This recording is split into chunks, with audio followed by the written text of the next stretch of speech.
Então, dando continuidade aqui, professor, uma coisa que a gente sempre foca muito aqui na pós-graduação é o conhecimento da anatomia. Porque a gente sabe que se o cirurgião ele não tem esse conhecimento anatômico, dificilmente ele vai conseguir fazer um bom trabalho. E uma coisa que a gente vem percebendo ao longo do tempo, que uma coisa que chama muito a minha atenção, pelo menos, não sei se vocês, as variações anatômicas, elas são pouco estudadas e pouco valorizadas. E eu acho que talvez essas variações é que às vezes colocam o cirurgião numa situação complicada de risco e que podem aumentar as taxas de complicações. A gente vem estudando isso, principalmente no trato superior, a anomalia vascular renal, e a gente vê, às vezes, as pessoas cometendo erros, sangramentos, de dissecções e tal, e às vezes o problema não é de técnica, é de falta de conhecimento, e essas variações são importantes para que a gente possa entender que, sem esse conhecimento prévio, e sem esse cuidado, principalmente uma coisa que a gente vem sempre pregando muito aqui, a sistematização e do porquê sistematizar e do porquê começar por aqui, passo a passo, para que a gente possa cada vez mais diminuir a chance de se deparar com alguma dessas variações e, consequentemente, a gente ter alguma complicação, né? Que vai ser uma aula do Marcelo amanhã. Então, assim, todo esse conhecimento a gente já tem, mas estudar um pouquinho mais a fundo isso é importante, porque às vezes a gente menospreza um pouco isso, e a gente vai começar a perceber que quando a gente começa a fazer esse tipo de cirurgia, e a laparoscopia então trouxe para a gente uma magnificação muito grande, e que nos permitiu enxergar estruturas que habitualmente a gente não enxergava, e consequentemente a gente voltou a estudar essa anatomia de novo. E a gente começou a aplicar essa anatomia à nossa laparoscopia e agora na robótica também. Então, assim, é um ciclo que vai e volta, e a gente, então, a partir desse ano agora de 2020, a gente vai ter o nosso cadáver lab, onde a gente vai ter condições de estar simulando a laparoscopia no cadáver para estudo e treinamento da anatomia e da técnica e da sistematização. Então, de antemão, quero convidar o senhor e o Marcelo também para ano que vem estar aqui com a gente. Eu estou programando aqui pelo menos 5 módulos, né, a gente chamou de Masterclass, né, para a gente vai estudar um pouquinho mais isso, depois a gente pode conversar um pouquinho mais. Gostaria muito da ajuda de vocês aqui para que a gente pudesse estar desenvolvendo um bom trabalho. Então, assim, aula especificamente. Então, o professor Humberto ele não pôde estar aqui, ele me cedeu essa aula, então agradeço ele por tudo, né? Então a gente vai falar um pouquinho mais do que a gente faz no nosso dia a dia e um pouquinho da evidência que a gente tem sobre esses exames com relação à próstata e principalmente focado na hiperplasia prostática benigna. O que a gente vê é que o toque retal ele tem uma sensibilidade, uma especificidade muito boa. E uma coisa que eu sempre falo no treinamento dos residentes, né? É muito importante a gente treinar o nosso dedo, principalmente quando a gente associa o ultrassom. Então, assim, hoje, a minha filosofia de ensino e treinamento dos residentes é que uma vez você vai fazer o seu ultrassom transretal com biópsia de próstata, faça o seu toque retal para você afinar um pouquinho mais isso. Então, a partir do momento que você faz o seu toque retal, você tem mais ou menos uma estimativa daquele tamanho de próstata. A gente não consegue calcular um volume, mas a gente tem uma ideia do tamanho. E quando você imediatamente passa o ultrassom, você consegue dimensionar. Então você torna aqueles dados subjetivos em dados objetivos. E consequentemente você vai afinando melhor e vai ganhando mais experiência ao toque. Então os trabalhos têm mostrado que o toque ele é muito importante para você conseguir diferenciar, e um ponto de corte que se chegou na maioria das vezes é que um exame retal, o toque, ele te permite, então, diferenciar uma próstata pequena de uma próstata grande. Ou seja, 50 ml seria esse volume, mais ou menos 50 gramas e tal. Agora, quando a gente tenta estratificar, se o toque retal ele consegue estratificar uma próstata de 30, de 40, de 50, os trabalhos mostram que a gente já tem um pouco mais de dificuldade para isso. Então, de uma forma geral, a gente vê que o ultrassom ele ainda pode ser útil, e quando a gente vai falar no paciente que tem uma próstata aumentada e que está em vias de tratamento clínico ou até mesmo cirúrgico, a gente precisa conhecer melhor essa anatomia, a gente precisa estratificar melhor essa próstata. E como o professor Mirandolino falou, é importante a gente entender essas zonas, essas localizações, conhecer a anatomia e conhecer as diversas formas de hiperplasia.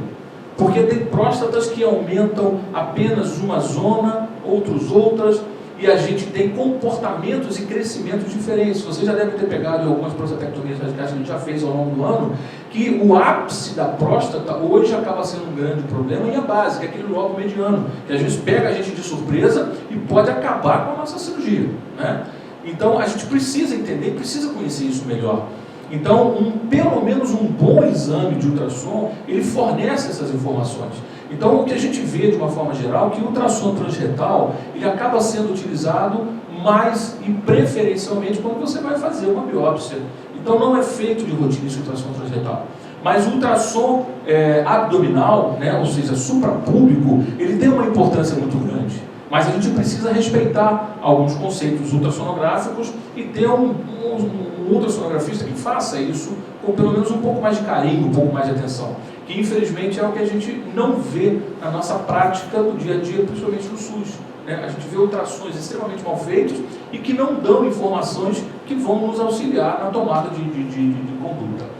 Então, a gente vê que hoje, né, o ultrassom ele tem uma importância muito grande quando a gente fala de volume, e principalmente naquelas próstatas um pouquinho aumentadas, mas o ultrassom ele vai oferecer outras informações a mais.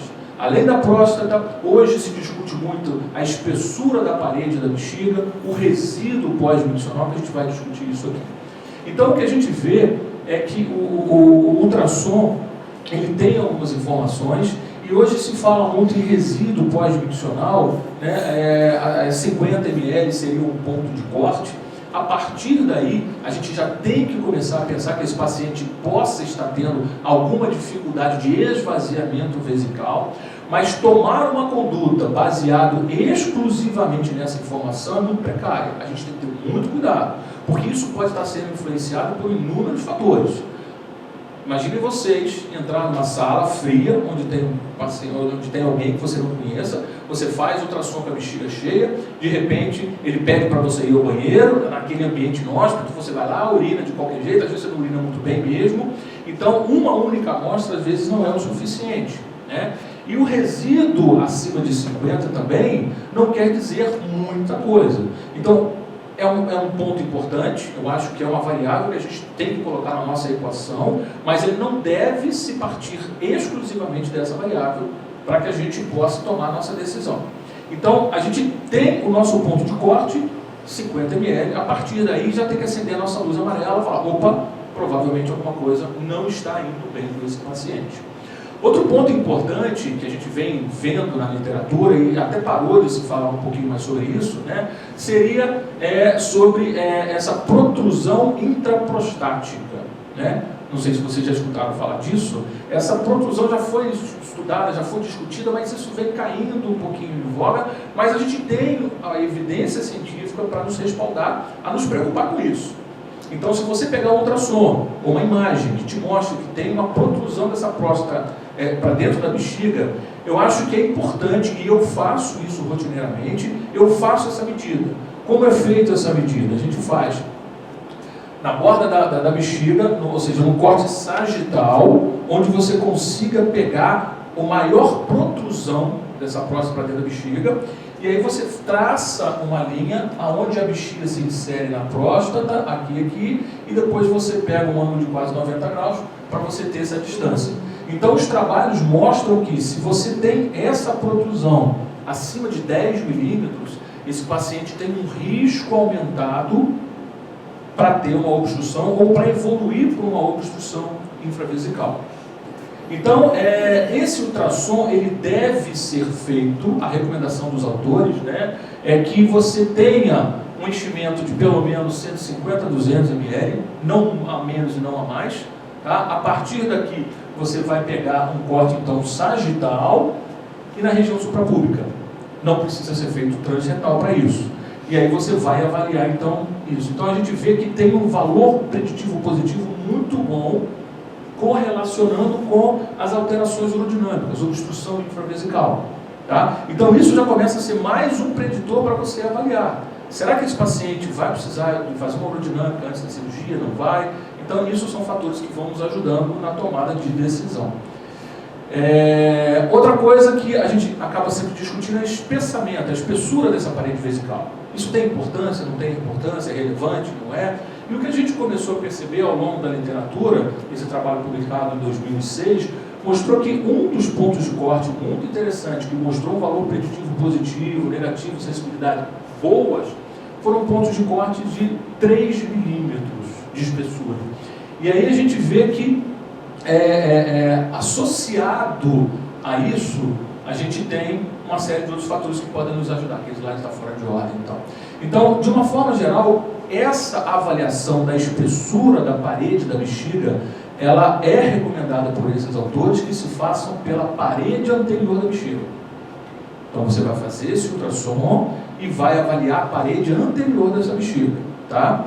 Se você tiver uma bexiga, aí é importante nesse primeiro passo avaliar o volume de urina dentro dessa bexiga.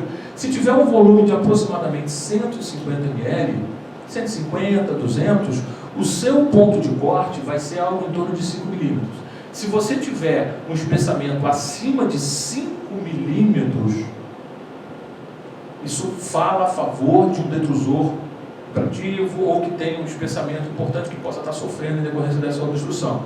Agora, se você tiver um enchimento vesical maior, ou seja, às vezes a bexiga está muito cheia, qual é o racional? A bexiga muito cheia, esse detrusor, essa parede, ela vai ficando um pouquinho mais fina. Então, o ponto de corte passa a ser 2 milímetros, segundo a recomendação desses autores. Então, o racional é, se a minha bexiga está vazia, o meu ponto de corte para avaliar espessamento da parede anterior da bexiga, ele aumenta. 3, 5 milímetros, de acordo com os trabalhos. Agora, se a minha bexiga está vazia, ou seja, 150 ou menos, o meu ponto de corte já precisa aumentar. Ficou claro para vocês? Quanto mais vazio a bexiga, maior é o meu ponto de corte para espessamento. Quanto mais cheio a minha bexiga, menor é o meu ponto de corte para avaliar esse espessamento.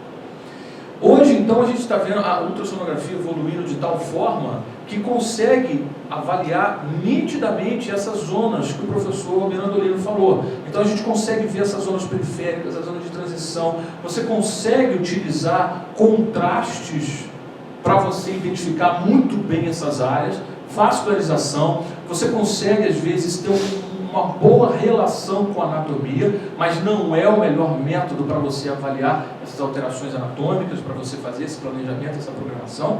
Mas hoje o ultrassom está evoluindo muito, a gente consegue fazer reconstruções tridimensionais excepcionais e que nos dão uma informação muito interessante.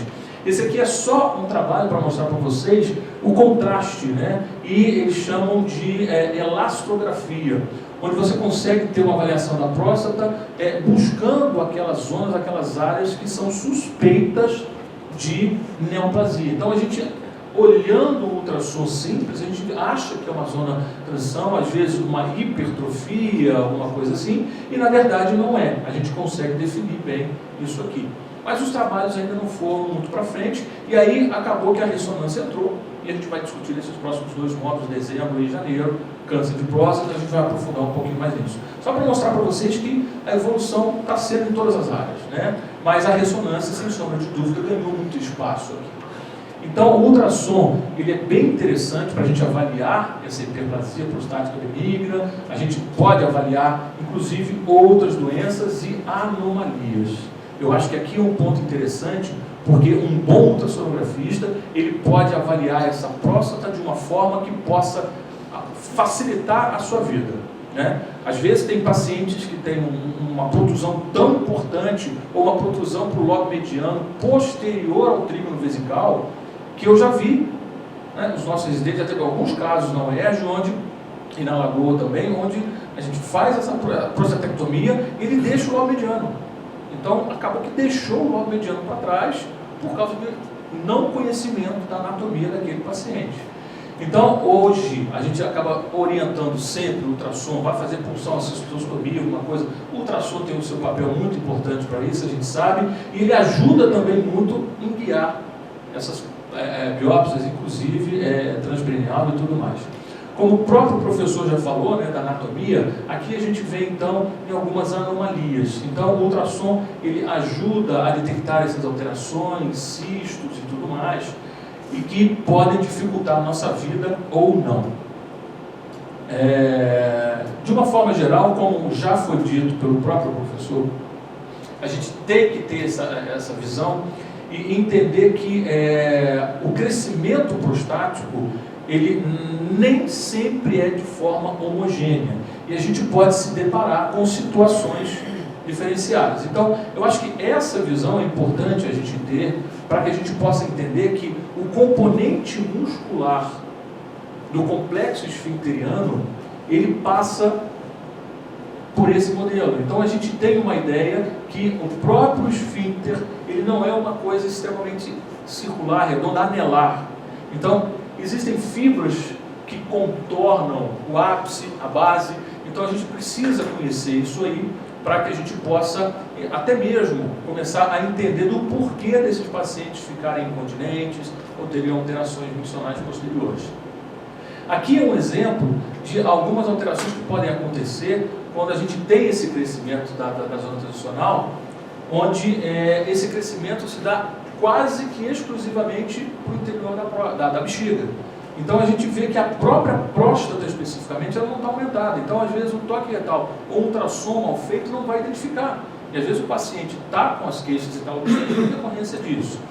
E aí a gente se depara com situações, né, que o ultrassom pode nos ajudar, e aquilo que o professor já falou, o ultrassom ele ajuda muito na hora da gente fazer essa aferição e medida do volume prostático, e tem alguns trabalhos já mostrando que, tentando associar isso, né, a importância dessa medida e fazer isso de forma bem feita, porque você consegue às vezes correlacionar com um maior risco de obstrução infravesical. Esse aqui é apenas um trabalho mostrando um diagrama, né, onde você fazendo a avaliação antero-posterior, dividindo pelo transverso, se você tem uma razão inferior a 50%, ele considera como normal, até 65% aqui já tem um aumento leve, moderado, e acima de 80% ele considera como importante, e isso aqui, segundo o trabalho dele, está bem associado à obstrução infravesical. Então, às vezes, a forma com que essa próstata cresce, ela é centrípeta ou é centrífuga, ela pode fazer toda a diferença, né? Então, aqui a gente vê que esse crescimento na zona transicional, ele pode se dar de várias formas, e esse conhecimento é importante, porque quando a gente fala, principalmente de HPB, onde a gente vê a zona transicional bem aumentada, ela pode ter crescimento de várias formas. Então, às vezes, a gente vê um crescimento homogêneo, onde ela forma uma estrutura esférica, cilíndrica, né? Então, ela cresce dessa forma, empurra o colo vesical, empurra a uretra, né? Mas ela, às vezes, pode crescer preferencialmente para trás, ou seja, posterior à bexiga, entre a bexiga e o reto. Aqui é um problema muito grande, porque essas próstatas, esse crescimento desse lóbulo, ele se aproxima do trígono, dos ossos ureterais. Não é incomum, às vezes, durante essa dissecção desse lóbulo, você ter um acidente e lesar o ureter. Já tivemos isso algumas vezes, colo vesical, abre tanto a ponto de pegar o ureter. E às vezes você tem aquele crescimento que vai realmente lá para dentro, né, da bexiga, que acaba sendo um pouco mais fácil da gente contornar. E aí tem aquelas classificações que o professor já falou, que eu não vou me ater, mas a partir do momento que a gente tem um ultrassom mostrando uma imagem como essa, a gente tem que prestar atenção, porque a gente não vai se deparar com uma cirurgia tão simples assim. Como vocês já viram, inclusive, nas prostatectomias radicais, se não me engano, no módulo passado teve um paciente com lobo mediano que a cirurgia foi mais trabalhosa do que a gente imaginava, né? E isso serve também para o HPB, mas o professor pode até falar um pouquinho mais sobre isso. Quando a gente se depara com um lobo mediano muito grande, se isso dificulta, se não dificulta, quais são as alternativas técnicas que a gente deve ter, os cuidados que a gente deve ter na hora de abrir a mucosa. É importante abrir mais distante do trígono, dos ossos, abrir mais perto. A gente vai conversar um pouquinho mais sobre isso aí também. Então aqui tem alguns exemplos, né, de classificações que a gente precisa entender. Agora, a tomografia, ela tentou entrar nesse aspecto, só que a gente começou a perceber que ela realmente trazia poucas informações, o ultrassom era superior em alguns casos, mas acabou que as coisas não evoluíram muito bem. Mas a tomografia ela acaba sendo um pouco superior ao ultrassom em alguns aspectos, mas o ultrassom ele ainda é superior à tomografia para avaliação da próstata nesse sentido. Agora, existem estudos vasculares que podem ser feitos, né? A urotomografia, a angiotomografia, aqui a gente vê o cone beam, né? Onde você consegue ter um estudo vascular muito interessante. Aqueles casos suspeitos de alguma anomalia ou variação importante, para que você possa estratificar melhor. Ou seja, da mesma forma que a gente faz a estratificação para um tumor de rim para fazer uma parcial, se a gente tiver condições, em casos mais desafiadores de próstatas, é até aconselhado a gente fazer uma avaliação dessa, né? Mas o que a gente vê que com o conhecimento de anatomia que a gente tem, com a sistematização da dissecção, como o professor falou, se você for, principalmente aqui a meio-dia, começar essa dissecção próstato-vesical, a chance de você comprometer e pegar um vaso maior ali é pequena. Mas às vezes, numa prostatectomia radical, onde você vai ter riscos maiores, talvez seja interessante, né? Então a gente vai falar um pouquinho mais sobre embolização da próstata amanhã, e a gente vê que isso aqui tem um papel muito importante quando você utiliza essa modalidade de tratamento. A gente vai ver isso lá. Agora, a ressonância, sem sombra de dúvida, ela ganhou um espaço muito importante. Tá? São poucos estudos falando sobre hiperplasia, tem muitos estudos agora falando sobre câncer de próstata, mas a gente vê que ajuda nessa definição e ajuda a tirar essas dúvidas, né? Então, aqui são as classificações de acordo com a ressonância, e acho que acaba não influenciando. Eu não sei a experiência do senhor com relação à utilização desses métodos de ressonância para a HPV, se realmente é interessante ou não. Depois eu gostaria de ouvir a opinião do senhor, o que o senhor acha disso. Então, assim, o que a gente vê, de uma forma geral, né, é que a hiperplasia, ela é bem manejada por nós urologistas, mas se a gente puder refinar um pouquinho mais a técnica, eu acredito que a gente possa oferecer para o nosso paciente um resultado ainda melhor, porque infelizmente eu ainda vejo cirurgias onde a gente tem riscos de complicações, e o pior de tudo, né, que o ideal para a gente oferecer para esses nossos pacientes era uma menor taxa de disfunção erétil e menor taxa de incontinência, só que a gente ainda vê esse tipo de complicação nas cirurgias de HPV. Né? Então a gente pode até discutir ao longo de hoje e amanhã o que a gente poderia estar fazendo para diminuir ainda mais as taxas de disfunção erétil e de incontinência urinária para cirurgias de HPV. Acho que a gente tem aqui um professor para dar uma boa aula para a gente. Então, pessoal, era isso que eu tinha para falar para vocês. Obrigado.